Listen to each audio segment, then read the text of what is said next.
Mon combat contre le cancer à l'âge de 16 ans. Je m'appelle Marie, j'ai 16 ans et aujourd'hui, je vais te raconter une partie sombre de ma vie. À ma naissance, j'avais de très beaux cheveux noirs, chose qu'on trouve très rarement chez les nouveau-nés. En grandissant, ils sont devenus plus noirs et plus longs, et ma mère aimait tout le temps me faire des coiffures très différentes.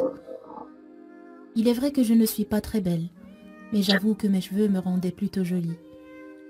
À chaque fois que quelqu'un me voyait pour la première fois, il faisait un commentaire sur mes cheveux. Les gens me demandaient tout le temps de les toucher, et j'aimais bien ça. Plus le temps passait, plus j'attirais plus de garçons. En fait, je pensais que c'était grâce à ma personnalité exceptionnelle, mais je savais au fond que c'était grâce à mes cheveux. Depuis toute petite, je n'ai jamais coupé mes cheveux, et ils étaient vraiment longs. C'est vrai que j'en prenais soin, mais au bout d'un moment, il m'arrivait d'avoir des crises de panique si jamais je perdais ne serait-ce qu'un seul de mes cheveux.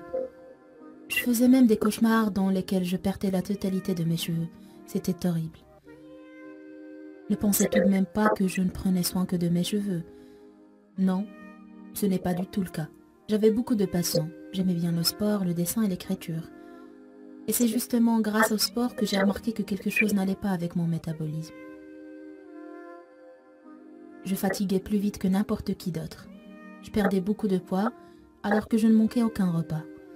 Puis, j'ai commencé à avoir des bosses un peu partout sur ma nuque. Ma mère était contrainte de m'emmener aux urgences pour voir ce qui n'allait pas. Après plusieurs tests douloureux, j'ai été admise à l'hôpital avec un terrible diagnostic. J'étais atteinte d'un cancer. Ce qui m'a mis en état de choc, car je ne savais pas pourquoi. Je n'avais jamais fait quelque chose de mal à qui que ce soit. Je méritais de vivre plus longtemps. En tout cas, c'est ce que je me disais à longueur de temps. En vérité, l'idée de perdre mes cheveux me chagrinait énormément.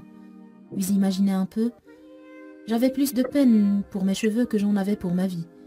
Vous trouverez ça plutôt bête, mais pour moi, ce n'est pas du tout le cas, car mes cheveux représentaient ma vie joyeuse et en bonne santé.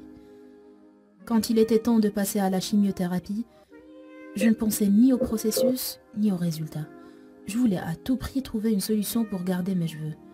Je devenais folle. Je sais très bien que je devais me concentrer pour combattre ce maudit cancer.